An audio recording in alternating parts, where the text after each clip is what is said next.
আসসালামু আলাইকুম। আশা করি সবাই ভালো আছেন। আলহামদুলিল্লাহ আমিও ভালো আছি। আজকে আরও একটা ভিডিও নিয়ে আসলাম। আশা করি আপনাদের ভালো লাগবে। একেবারে ইউনিক আয়েশি পায়েস রেসিপি নিয়ে আসলাম। এটা খেতে কিন্তু খুবই দুর্দান্ত লাগে।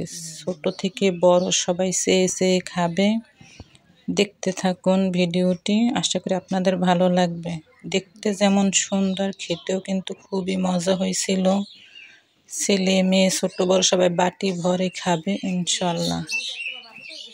এখানে আমি শুকনো চাউলের গুঁড়ি এবং আটা দিয়ে একটা সেদ্ধ করে নিয়েছি, সেটা আপনাদের সাথে শেয়ার করলাম না।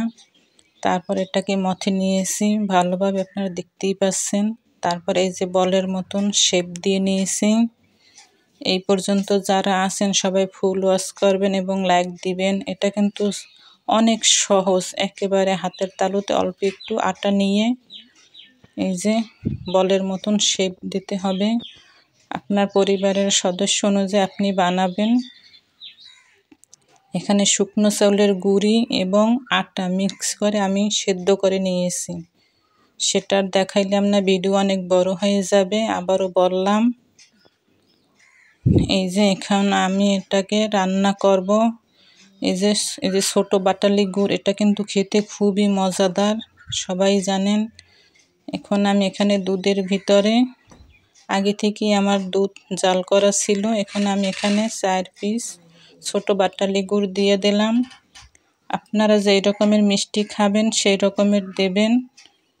এই যে এখন আমি এখানে 2 টুকরো দারচিনি এবং এলাচ দিয়ে দিলাম, একটু ঘ্রাণ আসার জন্য। এটা অবশ্যই দিবেন, মিস করবেন না, তাহলে কিন্তু অনেক ভালো একটা ঘ্রাণ আসে। এই যে অল্প একটু লবণ দিয়ে দিলাম স্বাদ মতন। এখন পর্যন্ত যারা আছেন ফুল ওয়াচ করবেন এবং লাইক দিবেন অবশ্যই। এই যে কত সুন্দর একটা কালার আসছে, অনেক ঘ্রাণ আসছে। এখন আপনারা তো আর দেখতে পারেন, কিন্তু আমি রান্না করি খুবই কিন্তু ঘ্রাণে ঘর ভরে গেছিল সুগন্ধে।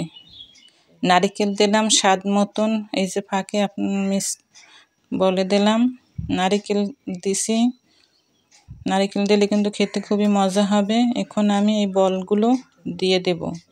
এই আয়েশি পায়েস ইউনিক রেসিপি। এটা কিন্তু আমরা তো পায়েস সারা জীবন একভাবেই খেয়েছি, একবার এইভাবে খেয়ে দেখুন। এটা কিন্তু অসাধারণ দুর্দান্ত মজার। ছোট থেকে বড় সবাই আপনার প্রশংসা করবে। একবার বানিয়ে বাসায় ট্রাই করে দেখুন, খুবই কিন্তু মজাদার। বাটালি গুড়ের এই আয়েশি পায়েস যে বাচ্চারাও খেতে চায় না, তারাও কিন্তু চেয়ে চেয়ে খাবে। এই যে এখানে আমি 1 চামচ চীনাবাদামের গুঁড়ো দিয়ে দিলাম। এটা দিলে কিন্তু স্বাদ বেড়ে যাবে। এটা অবশ্যই দেওয়ার চেষ্টা করবেন। এটা কিন্তু সবার ঘরে ঘরেই থাকে।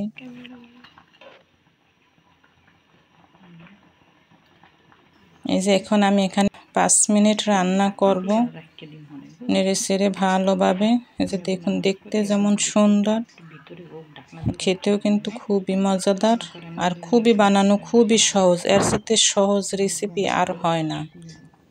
এটা কিন্তু ছোটরাও এই রকমের বল বানিয়ে তারপরে রান্না করতে পারবে। এখন আমি 1 চামচ ঘি দিয়ে দিলাম। ঘিটা অবশ্যই দেবেন। ঘিটা দিলে কিন্তু খেতে আরও ভালো লাগবে, একটা সুঘ্রাণ আসবে।